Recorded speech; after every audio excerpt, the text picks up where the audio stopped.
Bienvenue dans la quatrième partie de la revue générale des fonctions du logiciel Sky Expo. Dans cette partie, on va voir des fonctions extrêmement intéressantes et importantes. Disons, c'est le nerf de l'utilisation du logiciel à pleine capacité. Les autres parties des logiciels qu'on a vus, ça concernait surtout une vue générale, comment un peu configurer, comment jouer avec les icônes. Mais là, ce qu'on va voir, on va voir des outils de recherche, on va voir des éléments qui vont afficher dans l'écran. On va travailler avec les bases de données. Fait que c'est là qu'on va pouvoir utiliser le plein potentiel du logiciel. Fait que la première chose, on va aller dans le menu Display ici. On va aller chercher la fenêtre qu'on appelle Chart Elements ici. Cette fenêtre-là, c'est elle qui va permettre d'afficher plein d'éléments qu'on va sélectionner qui va s'afficher dans la carte. Ici, on va ouvrir la fenêtre au complet pour pouvoir regarder les étapes un peu de chacune des choses qu'on peut afficher.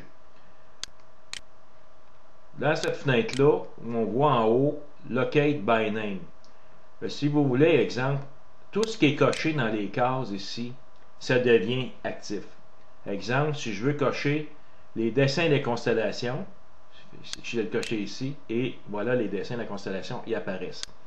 Évidemment, ça fait référence ici à la fenêtre qu'on a vue dans le précédent didacticiel.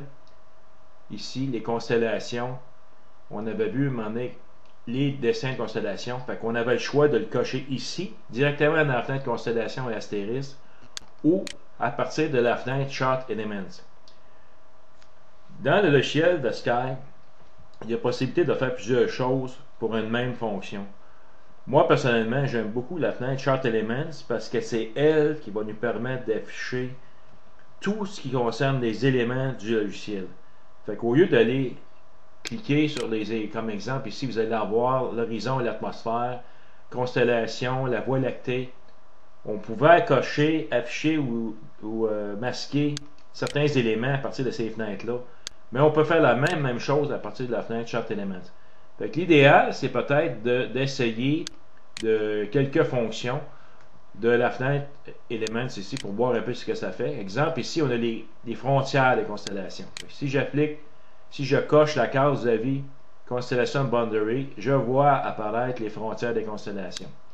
Même chose pour les lignes des constellations. C'est la même chose que si j'allais cliquer sur l'icône qui est en haut qui correspond aux lignes de constellation. Vous voyez ici, là je clique à partir de l'icône en haut. Si je le désactive, mais elle est désactivée également dans la fenêtre Chart Elements. Puis ça va être la même chose si je vais cliquer ici. On voit dans les constellations, ici, Show Constellation Figures ici. Je vais juste mettre la fenêtre ici pour montrer ce que ça va faire. Si je l'active, on voit également qu'elle devient activée dans la fenêtre Chart Elements. On voit que tout aussitôt qu'on décoche, soit dans une fenêtre concernant les constellations, soit par l'icône ici. Regardez l'icône ici, regardez ici où ce que je pointe, là, la case qui est là, puis la case qui est pour le même élément dans la fenêtre Chart Elements, à partir de l'icône ici que j'ai dans ma liste d'icônes en haut. Mais tout ça je peux l'activer et désactiver à partir de ces trois fonctions-là. C'est vraiment intéressant comme outil. Puis vous avez seulement une fenêtre à ouvrir, puis bon, la fenêtre elle va tout faire. Vous pouvez placer la fenêtre ici de Chart Elements partout dans le logiciel. Elle peut se greffer dans la partie gauche, dans la partie droite, autant qu'un bord comme d'autres bords. Vous voyez, la fenêtre est très flexible. On peut l'avoir flottante aussi. Et si on veut la fermer, on a simplement qu'à cliquer sur le X. Et si on veut l'ouvrir à nouveau, on va dans le mode Display. Tout ce qu'on voit en bas ici du menu Display, on peut faire apparaître ces fenêtres-là. Pour l'instant, je vais m'occuper de la fenêtre Chart Elements parce que c'est une des plus importantes fenêtres de configuration du logiciel. On peut, exemple, ici, mettre les constellations des labels. Encore là, les labels, on va les configurer à partir ici du menu Display qu'on a vu dans le précédent didacticiel. On peut choisir les noms qu'on veut ici, comme ici je peux avoir les abréviations avec les noms. Fait que si on veut voir apparaître les bases des constellations, mais c'est dans la fenêtre constellation astérisque où on va changer un peu le type, l'aspect des labels pour les constellations. Regarde, je vais regarder simplement l'abréviation parce que ça me permet de montrer plus de choses à l'écran. Pas encore ici, les labels, on peut les activer par cette fenêtre-là.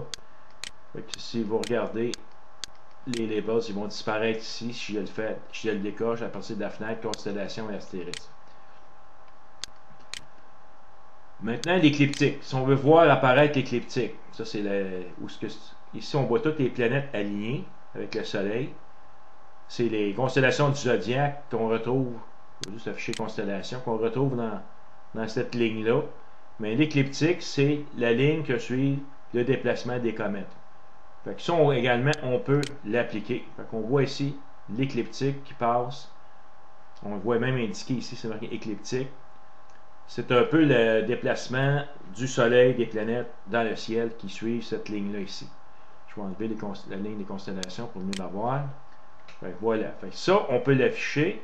Si on veut afficher le grid équatorial ici, on voit nos mesures équatoriales, c'est en ascension droite, déclinaison par rapport à l'équateur céleste. On peut l'afficher. On va avoir également l'équateur ici, l'équateur galactique. South Galactic Pole ici. On voit ici l'inscription en bas dans la fenêtre côté droite. Un équateur galactique, c'est le centre de la Voie lactée. Parce que si vous voyez ici la Voie lactée, on voit une ligne très mince qui passe à l'intérieur du milieu. C'est ça qu'on appelle l'équateur galactique. On peut également ajouter les horizons. On a vu ça dans la fenêtre horizon dans les précédents didacticiels. Que ça, on peut les afficher. On peut voir la grille horizontale. Ici. On peut également laisser plusieurs grids. Je peux mettre la grille horizontale avec la grille d'équatoriale. Ça vient mêler un peu, là. Mais je pourrais, exemple, laisser l'écliptique ici et je pourrais laisser le méridien. Fait que ça, le méridien, c'est la ligne nord-sud. On va le voir exactement ici si on clique sur le sud. Fait que ça, c'est la ligne où les objets célestes passent à leur plus haut. Fait que présentement, on voit Vénus, elle est au méridien. Ça, c'est vraiment intéressant. Fait que tout ça est configurable dans cette fenêtre-là. La Voie lactée, on voit la Voie lactée qui est ici. On la voit ici, la photo. On a vu ça dans le précédent, comment on a configuré la Voie lactée dans le précédent didacticiel. Fait que ici, je peux la désactiver. Je peux mettre ici Celestial North Arrow. Fait que vous voyez en haut ici, c'est un peu comme on voit un peu l'orientation. Je clique au sud ici. Comment est orienté notre ciel. On voit ici également, ça on peut le désactiver, des régions intéressantes. On peut mettre des flèches. Fait que ça, on va voir ça dans les Charts Elements. On va pouvoir pointer certains objets célestes avec des flèches, des points, les références points, exemple. Ça en est un exemple. Si je clique le bouton CTRL, puis je voudrais mettre un point dans l'écran ici, pour indiquer, exemple, un objet céleste particulier. Mais ça, on appelle ça des Charts Elements. On va retrouver ça ici dans le menu, ici, My Charts Elements. Ça fait que c'est tous des éléments que nous autres, on peut mettre ici. Puis on voit ici, on peut mettre une mire Telrad, on peut mettre du texte, on peut mettre des flèches, des ellipses pour identifier des choses, des objets. Tout ça, c'est configurable selon nos besoins. Et si je veux enlever ici les points que j'ai mis là, si je clique dessus, on voit, ça devient My Charts Elements numéro 2, qui est sélectionné ici. Si je veux savoir, exemple lui, si je clique ici, ça devient My Charts Elements numéro 4. Fait que ça, pour les enlever, je les sélectionne, puis je clique Remove, ou je veux toutes les enlever complètement. Vous allez voir, ils vont tous disparaître ici. Ben, je vais simplement cliquer Remove All. Là, il me demande un message si je veux bien les enlever. Je veux bien les enlever. Fait que ça, on va voir ça plus tard, la fenêtre de Charts Elements. Ici, La mire rouge qu'on voit, pour l'enlever, on clique simplement sur la touche Escape. Maintenant, pour d'autres éléments intéressants de la carte, ce qui est en bleu, mais on ne peut pas l'activer.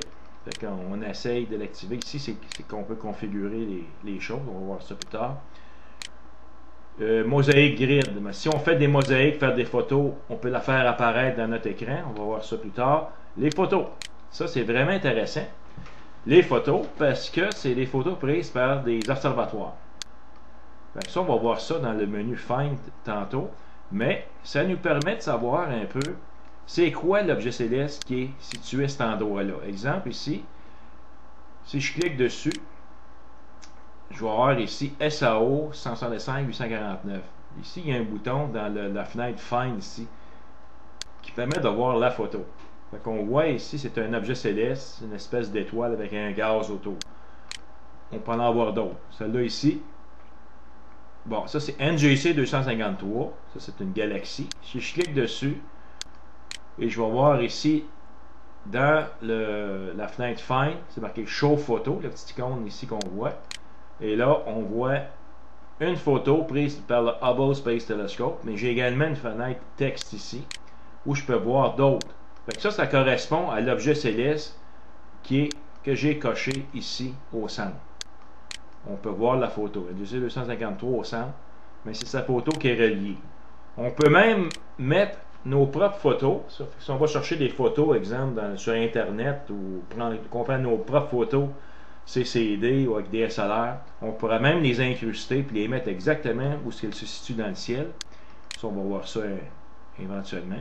C'est pour ça qu'ici, on peut afficher les photos. On en a des belles, vraiment belles. Puis, exemple, dans le signe ici, j'en ai une ici. Si je clique dessus, NGC 108-88, ça c'est le croissant, la nébuleuse du croissant, qui est une superbe nébuleuse, on voit ici, très, je me souviens qu'une partie prise par le Hubble Telescope. Mais on va voir, lorsqu'on va parler de la partie photo, il y a beaucoup plus de choses qu'on peut faire. Ça, c'est pour faire simplement afficher les photos prises par les observatoires dans notre carte du ciel, puis ça nous permet d'examiner ou de découvrir plein de choses au niveau des objets célestes dans le ciel de Sky. Là, je vais le désactiver. Les lignes de référence, mais ça, on va voir ça aussi. Les références points, on a vu tantôt.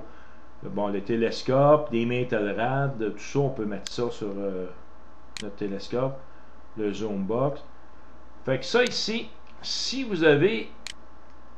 voulez afficher des éléments particuliers, mais c'est dans cette fenêtre-là qu'on va le faire.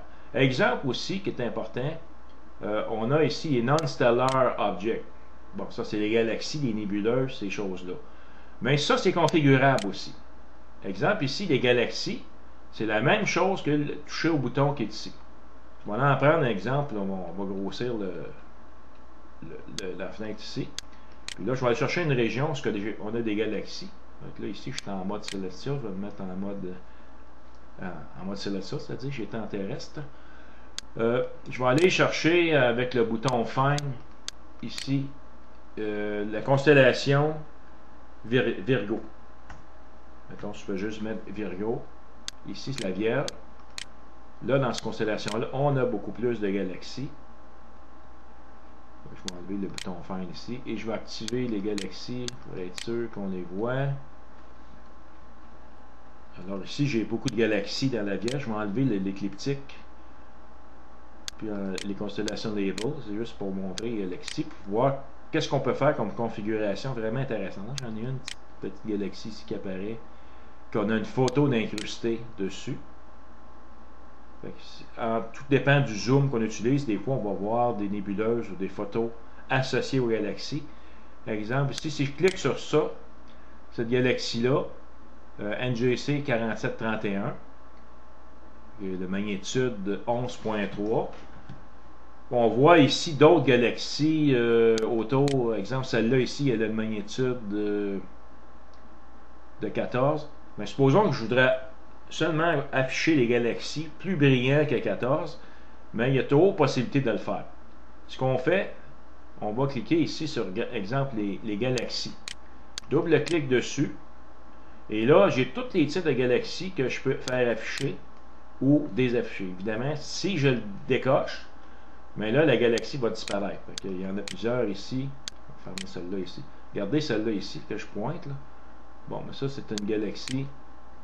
Pas celle-là, l'elliptique ici. Bon, on en a plusieurs qui disparaissent. Là.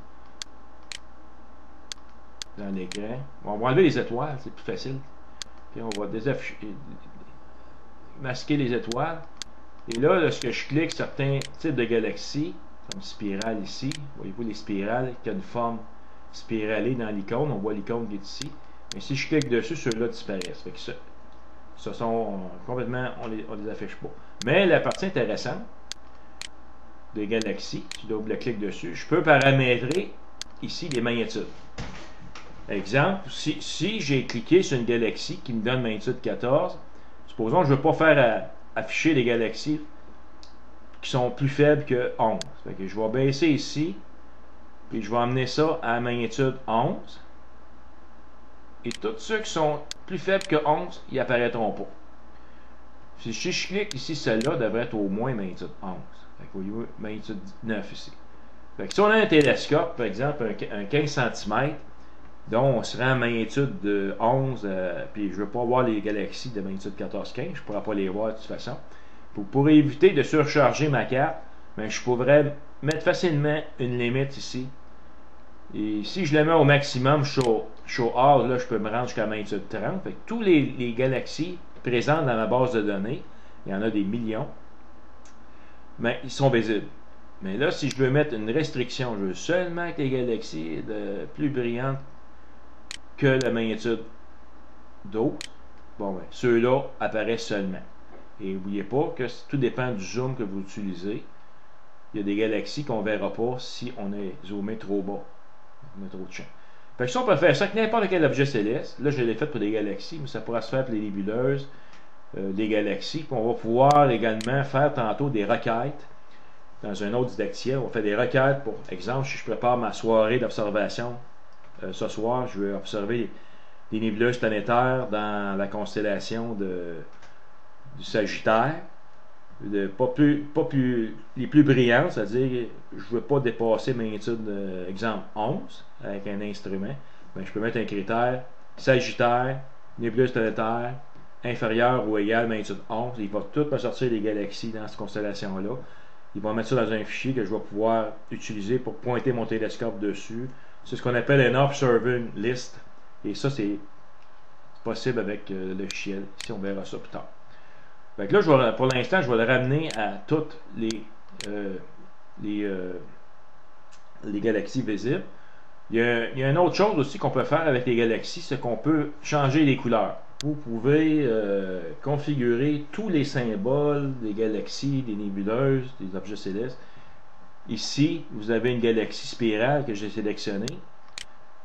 On peut jouer sur la grosseur. Exemple ici, le 16, je vais la mettre plus petite. Si je clique OK, voyez-vous, elle est beaucoup plus petite. Si je veux la mettre plus grosse, je clique sur ça. Dans le 16, je vais la mettre plus grosse. On va exagérer un peu. Voyez-vous, elle est plus grosse ici. Je peux également modifier certaines parties. Exemple, je vais ajouter un rectangle ici. Je peux le paramétrer, ce rectangle-là. Le mettre comme je veux, là. Et si je clique OK, on voit toutes les galaxies ici ont changé pour cette forme-là. Je peux toujours retourner par le symbole par défaut en cliquant Default Symbol ici. Je clique sur ça. On voit les galaxies sont revenues en leur forme normale. Et souvent, il faut fermer le programme puis le repartir pour qu'ils reviennent dans sa version originale. Il y a également aussi une possibilité d'importer des icônes. Ici, automatiquement, dans le Sky, il y a quelques photos qu'on peut prendre qui vont être pas mal plus représentatifs. Exemple ici, galaxie.svg. Voyez-vous, la galaxie est à ça qu'elle ressemble. Si je clique OK, tous mes galaxies spirales deviennent ce symbole-là. Je vais revenir par défaut. On va juste la remettre un petit peu l'outil. Comme c'était, on a les formes ici. Si je vais cliquer sur celle-là ici, une galaxie régulière, même chose. Je double-clique ici. Fait que j'ouvre le Edit Chart Elements Attributes. Même chose, fait que je peux paramétrer ici, je peux changer la couleur, mettre exemple une couleur comme ceci. Et là, tous mes galaxies correspondant à celle-ci, mais elle devient avec ce symbole-là. J'en ai peut-être pas ici. Parce que c'est pas toutes les galaxies qui sont comme ça, qui sont irrégulières. Mais il y a M82 qui est une galaxie régulière. On va aller voir si ça fonctionne. Fait qu'on va marquer ici dans la fenêtre recherche. M82. Fine. On met ça au centre. Bon, celle-ci, elle est quand même assez grosse. Mais on a notre symbole ici, représentatif de galaxie irrégulière. On a ici notre petit ovale qui apparaît. On voit ici IC2574 qui est une galaxie régulière. Je vais ramener mon symbole ici de galaxie régulière pour les valeurs par défaut. Et là, toutes les galaxies reviennent dans leur état qui était par défaut. Et on peut tout essayer d'afficher ou d'enlever les images. Comme ici, si je ne veux pas voir les spirales, ben je désactive spirale, je ne les vois plus. Fait que ça, c'est selon votre volonté. Tout est configurable, comme je l'expliquais. Si je ne veux pas voir aucune galaxie, mais c'est la même chose que je suis allé cliquer sur le bouton ici, galaxie. On regarde ici là, les galaxies, là, ils vont tous disparaître là, dans ma case de Chart Elements. Si je clique le bouton de galaxie ici, on voit ça disparaître. On peut également modifier l'apparence des icônes qu'on a sélectionnées, comme si les spirales galaxies, en double-cliquant sur le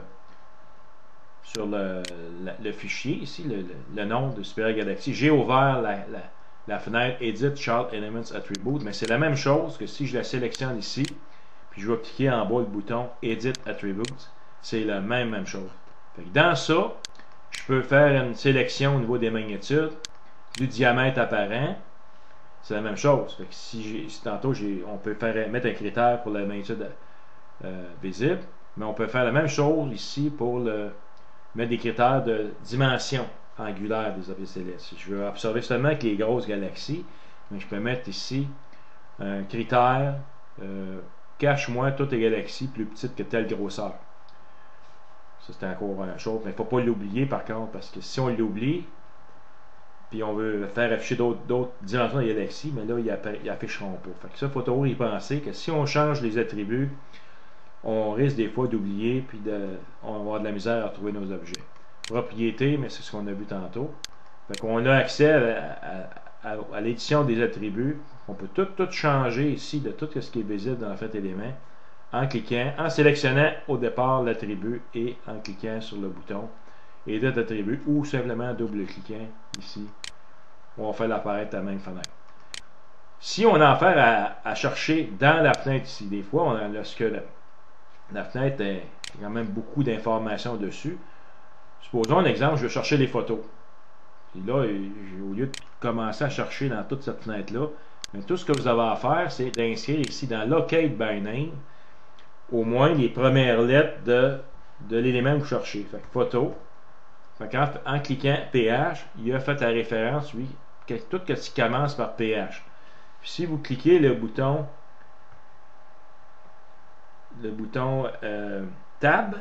tabulation, mais lui, il met en surbrillance immédiatement ici photo. Fait que là, vous localisez dans la fenêtre photo, puis en l'activant, mais c'est là que vous pouvez afficher vos photos. Puis n'oubliez pas, si vous le décochez, là, ça n'apparaît plus. On va faire un autre exemple. Ici, je vais regarder méridien. Vous cherchez le méridien, vous voulez afficher le méridien. Fait que vous commencez par écrire, mais évidemment, il faut écrire ça en anglais. Fait que ici, c'est Meridian. C'est celle-là que je veux. Bouton Tab, automatiquement, lui, il vient de me sélectionner l'endroit, ce que c'est. Je simplement qu'à le cocher. Et là, mon méridien apparaît ici. Si je veux l'avoir pour l'écliptique, je commence à écliptique. Fait que là, en écrivant seulement les premières lettres de l'écliptique, il m'a trouvé, lui, le lien correspondant écliptique. Le bouton Tab, la touche Tab, c'est-à-dire, et là, il vient de me mettre en surbrillance ici l'écliptique. Ici, je veux le méridien, je vais l'enlever, fait que je vais faire méridien. je veux simplement enlever l'affichage. J'ai méridien ici, je vais cliquer sur Tab et je vais le décocher. Le méridien va disparaître. Et également les planètes.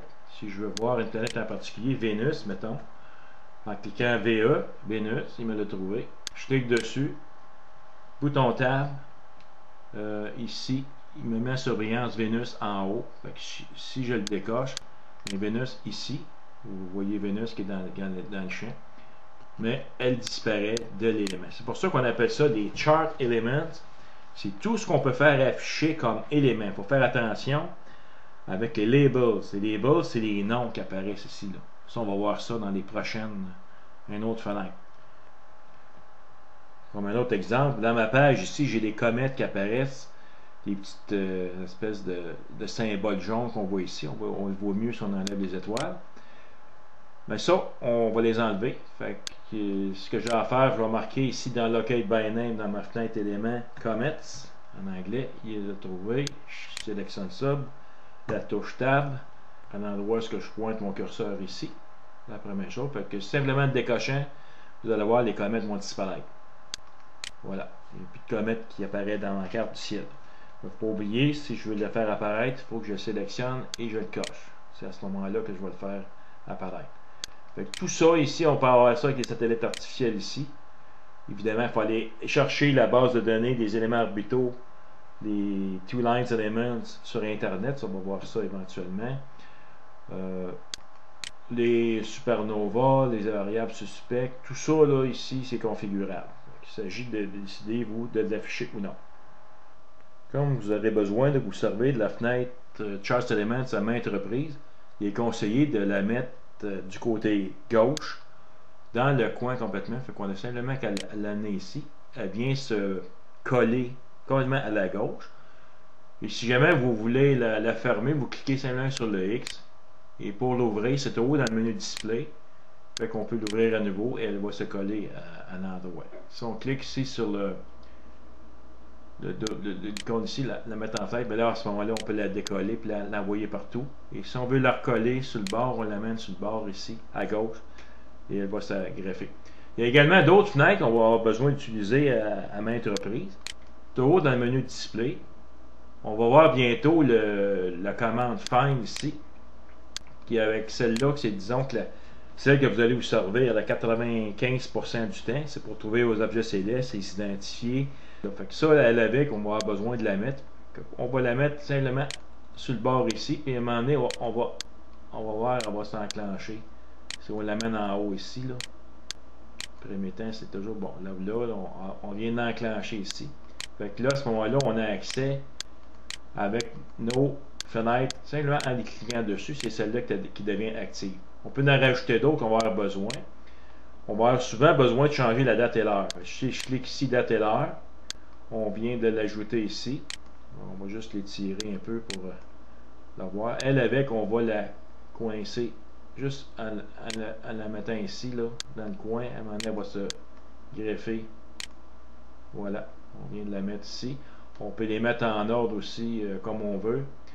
Je vais en ajouter un autre qu'on va se servir souvent, c'est le télescope.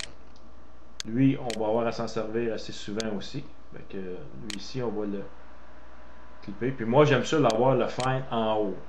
Fait que, ici, j'aime ça l'avoir le premier. Fait que simplement, ce que je vais faire, c'est que je vais l'amener ici. Jusqu'à temps qu'il... Bon, voilà, il est rendu en haut ici. Fait que ça, c'est un peu à essayer. Fait que ça, ici, les fenêtres que vous allez avoir à utiliser souvent, mais tout ce que vous avez à faire, c'est de les sélectionner. Et vous avez accès en tout temps aux données. Fait que c'est bien le fun. Puis là, évidemment, on travaille dans la carte ici. Et si vous voulez toujours, vous voulez avoir l'effet à plein écran, vous faites simplement CTRL F8. Et là, on a ici le ciel complètement à plein écran dans votre ordinateur. Et si on veut revenir à l'écran de The Sky, on clique sur la touche Escape. Et là, on redevient normal. Vous pouvez également modifier la barre d'icône ici en haut, la mettre où vous voulez. Vous voyez ici les petits pointillés. Si simplement de sélectionner le petit pointillé, on voit qu'il apparaît une 4 flèches ici qu'on peut déplacer. Fait qu'on peut la mettre soit à la gauche complètement, comme une barre verticale. Si je reprends mes 4 flèches, je peux la mettre en bas ici, comme je veux. Ou si je veux l'avoir complètement à droite, je l'amène à droite ici. Elle se place à droite. Fait que tout ça est modifiable simplement en déplaçant ici, mettant notre curseur sur les petits pointillés qu'on voit dans les barres d'icônes. Et on peut le déplacer à notre volonté, où ce qu'on veut. Fait que je vais la remettre ce que c'était.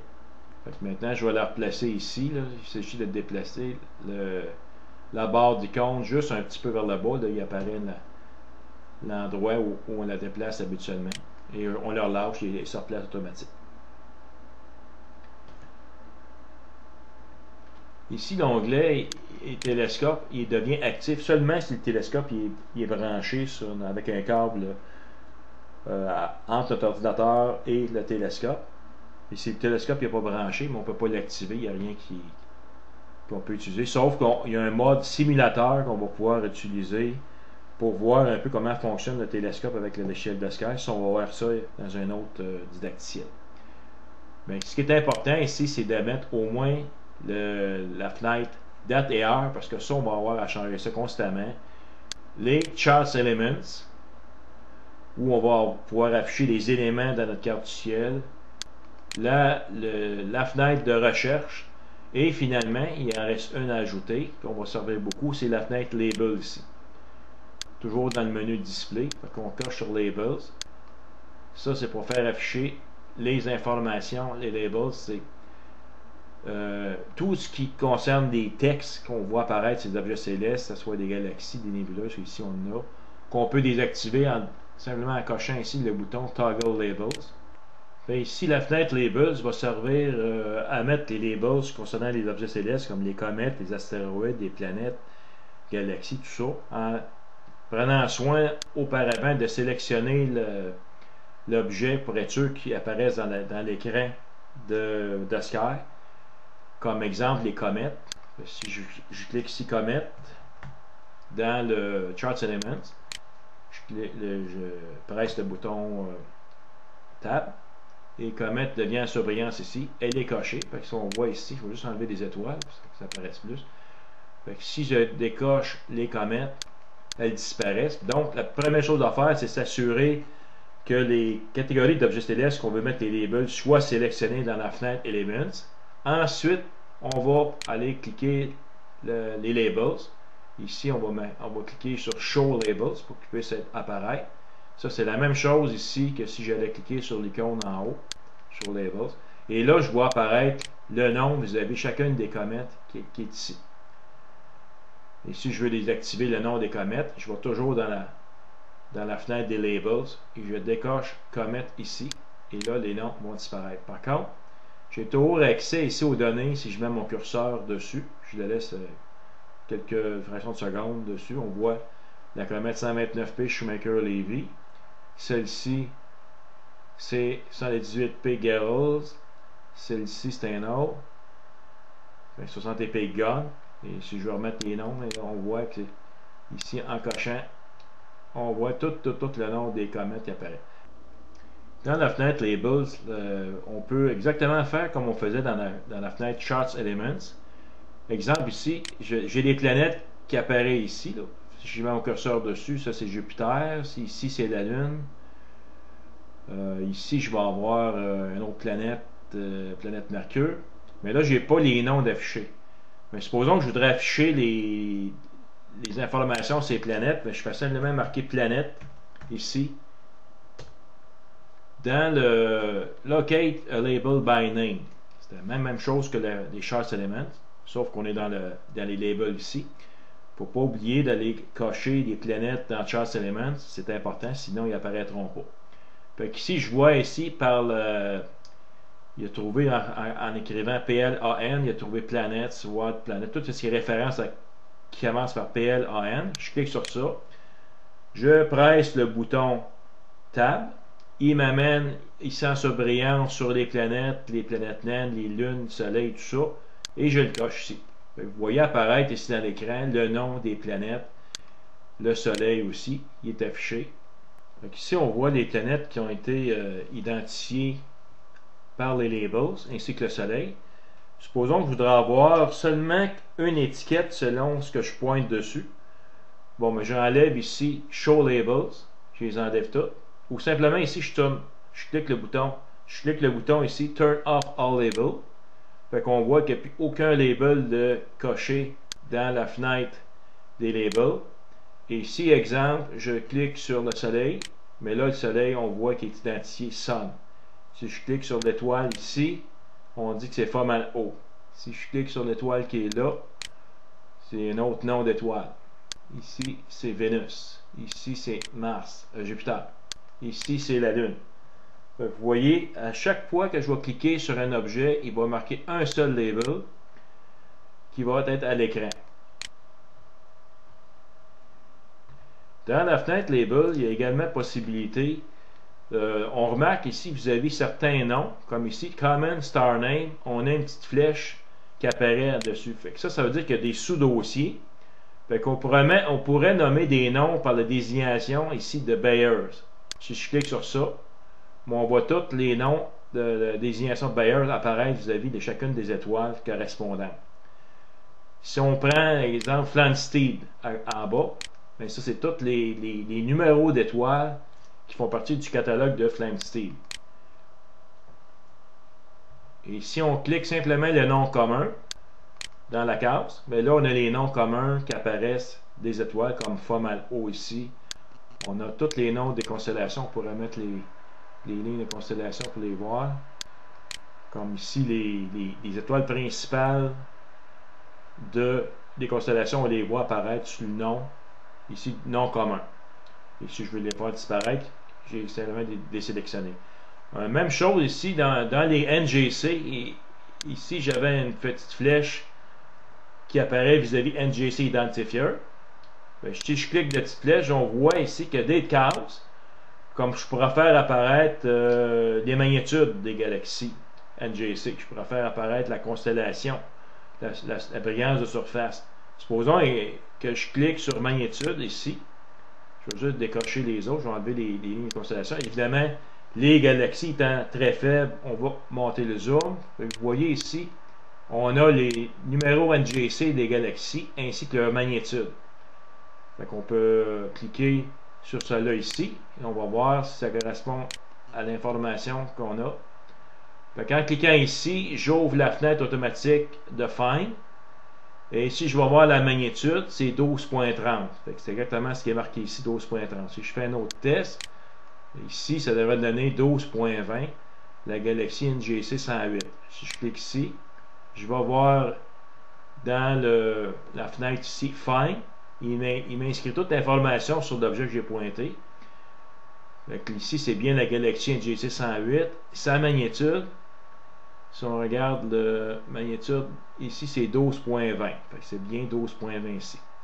Si on prend les Equatorial Coordinates, mais là on a les coordonnées équatoriales qui apparaissent à côté de l'objet. C'est quand même lourd, ça vient assez lourd à voir. En grossissant plus, c'est plus facile à noter, comme ici. Si je clique, je ne sais pas c'est quel objet que c'est ça, c'est un PGC. Cette galaxie-là, je voudrais avoir les étiquettes de PGC. Je vais ici dans Labels, je vais cliquer sur PGC Identifier et là je vois apparaître toutes les galaxies du catalogue PGC. Et ça, vous avez toute l'information de ça dans le guide d'utilisation de The Sky. Si vous allez voir l'appendice A dans le guide d'utilisation du logiciel The Sky Expo, vous allez voir les databases et les bases de données de référence qu'utilise le logiciel. C'est énorme. Vous avez énormément d'objets. Exemple, on a parlé tantôt du catalogue des étoiles, le GSC, il y a 19 millions d'étoiles. Il y a le catalogue IPAC avec 1,2 million d'étoiles jusqu'à magnitude 12. Le GSC va jusqu'à magnitude 14-15 à peu près. On a les catalogues d'étoiles variables. Il y a 40 000 étoiles variables. Les variables suspectes, il y en a 13 490. Les étoiles doubles, il y en a 4 000. Il y en a également du catalogue WDS, Washington Catalogue of Double Star. Il y en a 102 000. Les non-stellaires, ça c'est galaxies, nébuleuses, ces choses-là. Fait qu'ici, On a dans l'index catalogue ici, on a 5000 objets. On a des PK, c'est un autre catalogue des galaxies. 1455, on a Lorenzin 2000, qui en a 2000. Dans les Messiers, on en a 110. Le catalogue Sagaro Astronomy Club SAC Database, il y en a 10 500. D'autres bases de données additionnelles, on a des radiosources, on a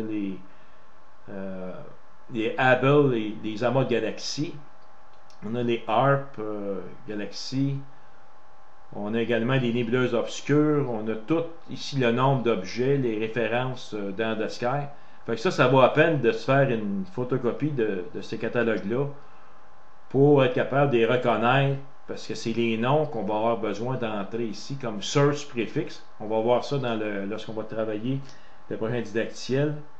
Là, comment entrer nos critères de recherche pour trouver tous ces objets-là dans le ciel de The Sky. C'est énorme. On a le Palomar Sky Survey, les DSS, les Palomar Globular Cluster, ce qu'on appelle les PAL, il y en a 15. Ça, c'est des amas globulaires qu'on a retracés sur des images du Palomar Sky Survey. On a des radiosources. On a énormément d'objets qu'on peut, les planètes, les satellites, les comètes, les comètes, les astéroïdes et les satellites naturels, les satellites artificiels, c'est-à-dire il faut aller chercher des bases de données sur Internet. On va voir ça éventuellement. Ici, les Hubble, encore les amas de galaxies.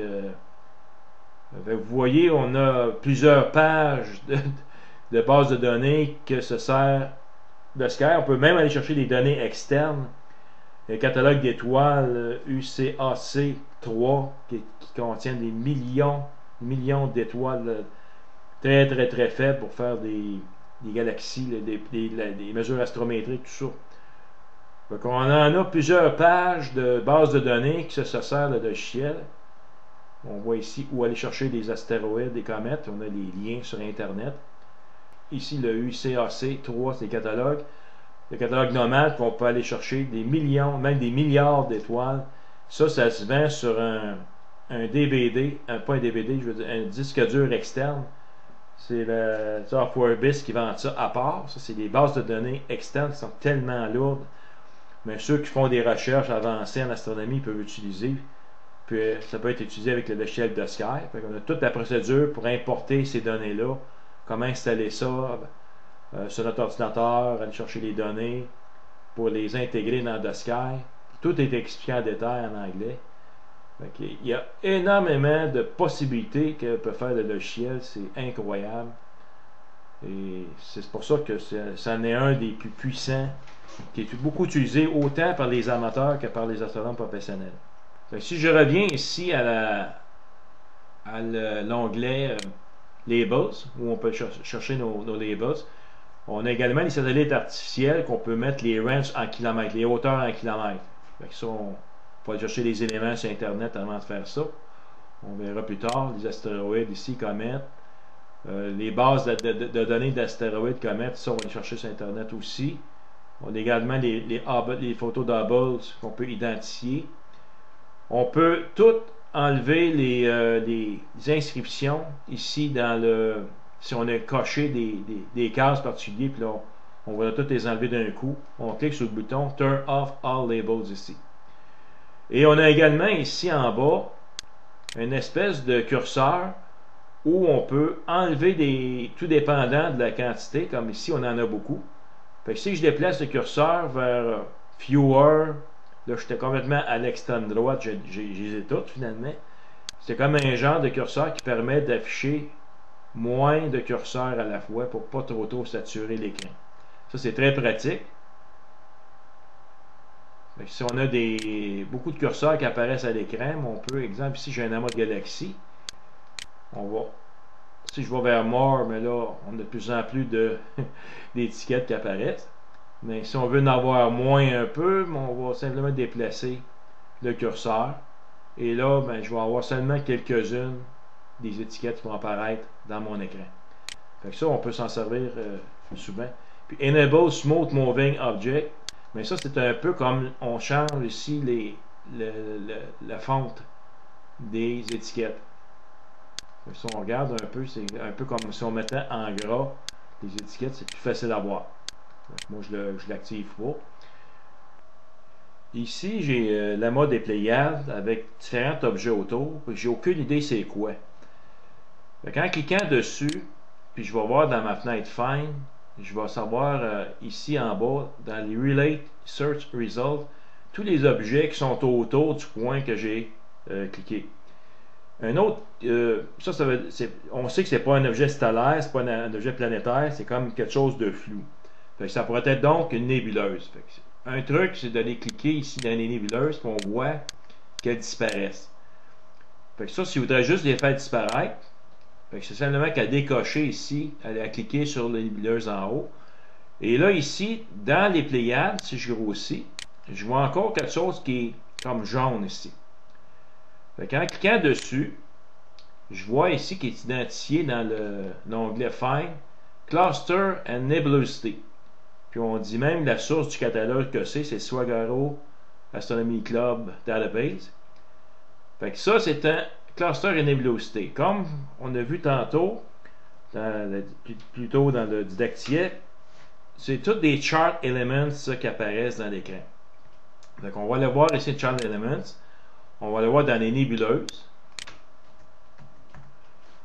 Ici, on voit coché en vert ici dans les icônes, parce que toutes les icônes qu'on voit ici sont associées à l'objet qui est à la droite. Les comètes sont identifiées par une petite ligne jaune. Ici, l'objet est en vert. Si je le décoche, on voit il disparaît. Là, je me retrouve seulement qu'avec des étoiles des Pléiades, ici. Et si je voulais identifier les étoiles particulières des Pléiades, à ce moment-là, je vais aller cliquer dans les labels. Je vais mettre les labels. On va aller cliquer à ce moment-là dans les étoiles. On voit ici Common Name Star qui est là. Si je clique dessus, je vais tous les noms des Pléiades qui apparaissent. Je vais cliquer sur la touche Escape pour enlever ma mire. Et ici, je vais aller cliquer sur les Bayer désignations. Mais là, à ce moment-là, on voit ici apparaître les assignations Bayer, Flamsteed, ça c'en est d'autres. On peut identifier ici, encore là, des étoiles, des noms d'étoiles des Pléiades. Et si je veux remettre la nébulosité autour des Pléiades, je peux cliquer ici, sur les nébuleuses. Et à ce moment-là, ça me montre les nébuleuses. Et si je vais voir dans les catégories des nébuleuses ici, donc les noms stellaires, à ce moment-là, il faut aller dans les éléments. Et là, je peux remettre ici les nébuleuses comme si on les a activées, mais c'est le même bouton ici. Si vous voyez ici, les nébuleuses se sont toutes désactivées en cliquant simplement le seul bouton Show Nebulous en haut dans ma barre d'icônes. Ici, on a une photo d'associé. Si on va voir ça dans un autre didacticiel, lorsqu'on va faire des références aux bases de données, parce qu'oubliez pas, tout ce qui est dans la fenêtre ici est associé à une base de données qu'on va retrouver ici dans Input Database Manager. Ça, on va voir ça éventuellement dans d'autres didacticiels. Ce qui est important à noter, c'est de ne pas oublier d'aller dans Chart éléments, cocher les objets célestes que vous voulez faire apparaître dans la carte du ciel. Et aller après ça, chercher ici l'onglet Labels avec les objets correspondants, exemple chez des galaxies que je veux faire apparaître, mais il faut que les galaxies apparaissent dans l'écran ou dans la base, que la base de données soit active. Et après ça, je vais aller activer les étiquettes pour les galaxies. Ça, c'est les deux fenêtres qu'on va utiliser le plus souvent possible avec la fenêtre ici, Find, qu'on va voir dans la prochaine didacticiel.